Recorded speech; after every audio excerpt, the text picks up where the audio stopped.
It's game number 1 in round 6. Coming at you right now.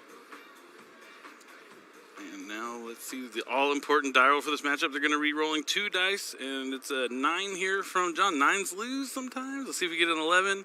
Snake eye. Let's go. Oh, snake. Good luck. Good luck. Not a good omen here for Jacob. Well, maybe it's just to signify the level 1s in his deck.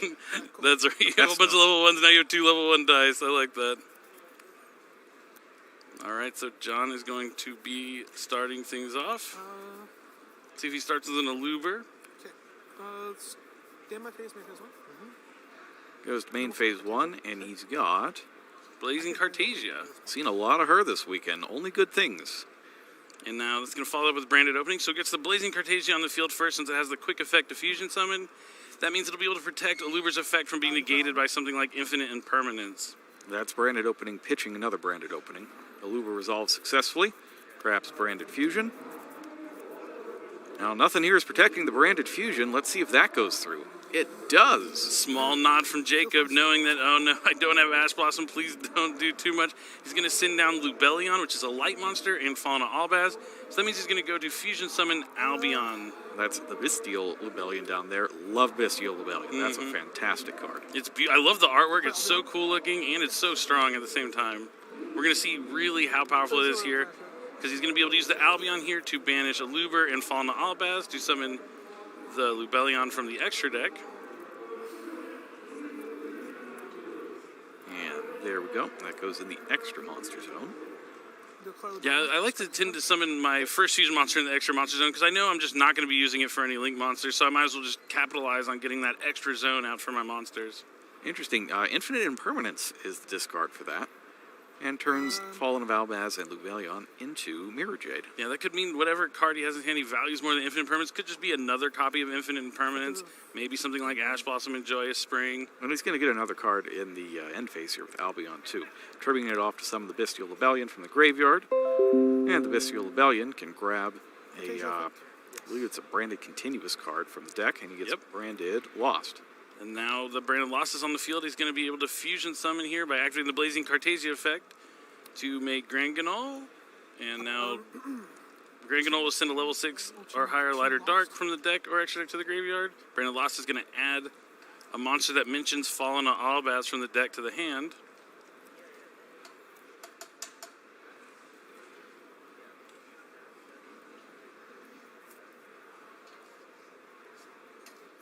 Searching through there.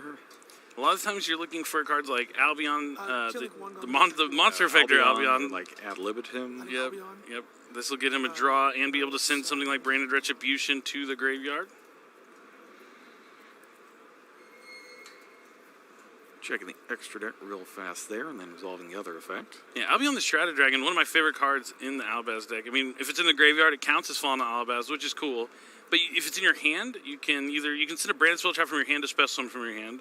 You can send a Branded Spell and Trap from your deck to the graveyard to put it on the bottom and draw a new card. And if it's in your graveyard, you can return it to the deck to send a Branded Spell or Trap. And now it looks like he is going to send the Gimmick Puppet to the graveyard with the Grand Ganol, and now the Albion is going to send Branded Retribution to the graveyard. Now, is this appreciably better? Like, doing the Gimmick Puppet thing, is that appreciably better than what Branded normally does? Better? No. Effective at making the opponent not be able to special summon for the turn? Effective, but I'm in that same kind of thought where if I'm going first with Branded, I don't need to give you a Gimmick Puppet. You're not going to be able to beat the setup. If you don't Ash Blossom my Branded Fusion, chances are you're not going to be going very far anyways. And in this matchup in particular, it does less than nothing. Oh, a deck that does a special summon. Oh, I didn't even think about that. I didn't think about the Gimmick Puppet versus Floowandeereze. That's crazy. Even more reason not to use the Gimmick Puppet. So Goldstar goes ahead and banishes Despian Tragedy. Now that's going to get him the Ad Libitum. Because I feel like it just feels extraneous. It's really like doing all this is just really good to begin with. And you're putting 2 extra cards in your deck for this particular play that also makes you give up one of your fusions. Yeah, John definitely doesn't know his opponent is on Floowandeereze, so that'll be a funny thing to see if he's like relying on this Gimmick Puppet to win him the game. But yeah, he added the Ad Libitum from the Despian Tragedy, and now he's going to be setting Branded Expulsion from the deck. So he's in end phase already. I will also use the effect of. And since the Fusion Monster was sent to the graveyard, the Blazing Cartesia will return to the hand here in the end phase. That will be my turn. So yeah, relying on everything just to have Mirror Jade here. So if anything stops this branded expulsion, could be a Bestial monster or anything, it would be just Mirror Jade he's relying on, really. Thank you. But I mean, now we know his opponent's playing Floowandeereze. He's not really gonna have to worry about. We know that it's Floowandeereze. This is too funny. Good way to counter the strategies other people bring. If they're trying to lock you out of special summoning anything but Gimmick Puppets, just say, who cares? I don't need a special summon. All right, well, the good thing is you contribute off the Grand Guidal here. And that's going to help out a bit. So Expulsion's going to tribute off the Fusion to summon the 2 monsters. Going to summon a Luber from the Banished, Gimmick Puppet from the graveyard. So now, since the Gimmick Puppet is summoned for the rest of the turn, Jacob cannot special summon. Jacob is completely okay with that. Okay, but maybe he didn't have a good hand, so instead of revealing the strategies he's playing, he's going to pretend, not pretend, but act like maybe this Gimmick Puppet locked him out of being able to do anything. Yeah, that's interesting here. I mean, the downside has always been to Floowandeereze is not drawing any ways to really get monsters onto the field. Yeah, I do wonder what his hand was. Maybe he just didn't have any Floowandeereze monsters. Like, he just got a handful of spells and traps. Just like an Impin. Yeah, then there's no reason to even go on with that particular duel. But diving straight into his side deck, John's not going to really be able to. When you lose or when you win game 1 without being able to see what your opponent is playing, you kind of just have to decide generically. So you assume you're going to go second, maybe put in cards like Evenly Matched, Lightning Storm, just some cards that are generically good against a wide variety of the decks in the format. All right, so John wins game 1, and presumably you side out the expulsion at that point. So yep. No, you're not going first. It definitely has cards to take out. I suppose it does give you 2 more slots to switch in side deck cards. I do. That is always the benefit of going over 40 sometimes. I'm including these cards. I'm like, well, this makes side decking a little bit easier. So there's an advantage to going over 40 sometimes when you have a little more flexibility with the cards you're taking out of your deck for the better ones you're going to put in for specific matchups. It's interesting. There's a lot of these things that are just... So like the expulsion with the Gimmick Puppet, right? Or the zone lock with Kashtira. These are all things that if you draw the hand that gets you those, you're just going to win anyways. Usually, yeah. And they add extra risk as well by opening you up to other stuff that you don't have to be open to, like Nibiru in the Kashtira case. I don't know. Obviously, it's working for folks. I don't know that I would necessarily partake, but, if you win, you win. Yeah, definitely. It's a bold strategy, but it's been paying off for a lot of the branded players here this weekend. John, sitting at 5-0, up 1 game here, looking to go 6-0. But, Jacob's probably not, he's not worried, I would say, just yet, knowing he gets to go first here in game number 2. But you can't really think about game number 3. You're going to focus off the 1 game ahead of you. Not worried, just shrug off the loss you just had and really focus on what you can do right now. Yeah, it's a little... I think maybe there's just an inherent advantage against Floowandeereze in this case because there's, do they necessarily play Ash Blossom? When you think of what cards are being played from the hand on the opponent's turn, it's either the Floowandeereze cards through their own effects, or it's Dimension Shifter. Mm-hmm. Yeah, Shifter's a good one. Shifter definitely would still help out a lot against the branded strategy, just being able to cut them off from being able to use those graveyard effects like Banishment, branded in red.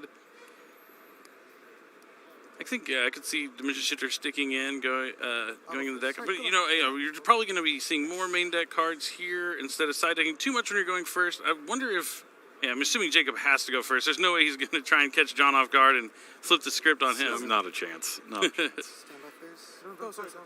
Sorry. Yeah, I'll...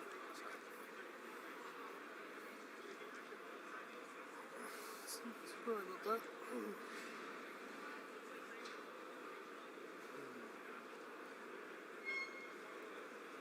It looks like they've made their decisions. They've got their opening hands ready to go. Yeah, I double-checked the Gimmick Puppet Nightmare. I was like, maybe it's all summons, but no, it is just special summons. Just special summons. Yeah, I had to double-check. I was like, maybe he didn't know. But yeah, I'm assuming he just didn't have a good hand there. I wish sometimes we can kind of get a little peek at what they have, but no chance on that game where you're going to get to see anything from him. But let's go ahead and jump right into it. It's game number 2. It's Floowandeereze versus Branded. John Wilkin trying to redeem himself after getting second place at Team YCS. And now Jacob is leading things off with a Pot of Duality, revealing Triple Tactics Thrust, Floowandeereze, and Snowl, I think, and Snowl and Impen. Interesting. So Snowl was not really used at all for the longest time. That's a new development post barrier statue. And not getting a Robina or an Eaglin off of it is just devastating. Yeah, it just seems it seems like Jacob's just it's just not his round here. My hopes were high for these birds, but they've just been grounded this entire match. Loses an Imperm to Harpy's Feather Duster.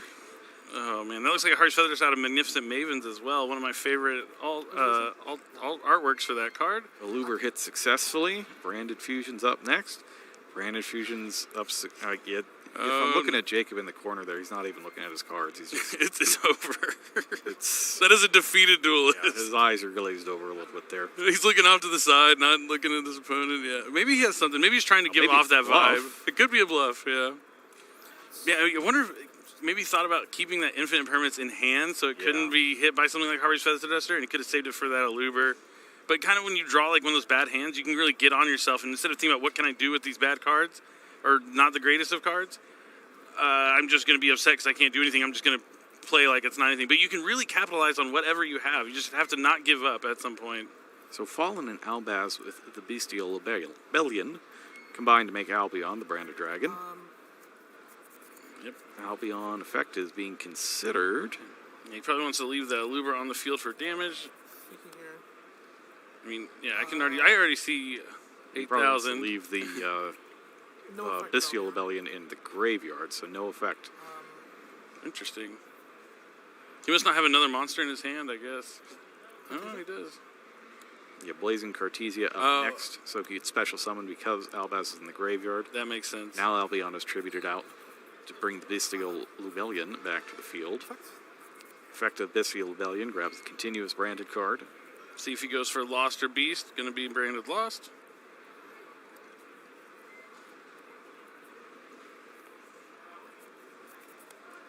So he's got 58 on the board right now. Cartesia effect activates. Does he have an ad libitum? Gonna fuse a level 8 or higher monster. So he had McCourier in hand as well. Oh, I guess he just didn't have another way to get Fallen Albaz in the graveyard. Interesting. Then we get Grand Guignol next. The effects will trigger here. We're going to do Branded Lost as Chainlink 2. Wignall's Chainlink 1. I wonder if he's reading the Albion the Stratadragon, because if he has a Branded Speller Trap in his hand, he can just discard it and special summon it from his hand. But he would require a Branded Speller Trap to be able to do that. It's definitely a unique effect that comes up every now and then. I will send... Oh, sorry, search first. Search Albion, send Adlib. Yep, I love sending ad libitum with Grand Guignol. It's such a cool thing because then you're able to use Brandon Red to add it back. He is doing. He drew the expulsion and sent that from hand. Yep, that should be enough. That's 80. That's 93. That's 25, 25, 25, 18, and John Wilkins going to take it clean 2-0 over his opponent Jacob, who just could not find those Floowandeereze. No map to get to them. No way. No level ones. Just even off the Pot of Duality, he just revealed nothing but big birds and another duality. And he's playing cards like Jack in the hand too to add to the consistency because he probably knows that's the weakness of his strategy. But sometimes the cards just don't fall for you. No Advent of Adventure even. It's just rough. It's just rough sometimes. Yeah, when you're 5-0, that can happen to you any round. Only one loss, so definitely can keep his head up and move on to the rest of the rounds with 3 more to go today. This was round 6. We have 7, 8, and 9. 3 more today, 3 more in the morning. Definitely not. He's down, but not quite out. But John moving on 6-0. The good news is that it happened when you're undefeated. Like, you don't want that to be your bubble match, for instance. Yeah. That would just be the worst. So we're going to take a quick break right now, but don't go away.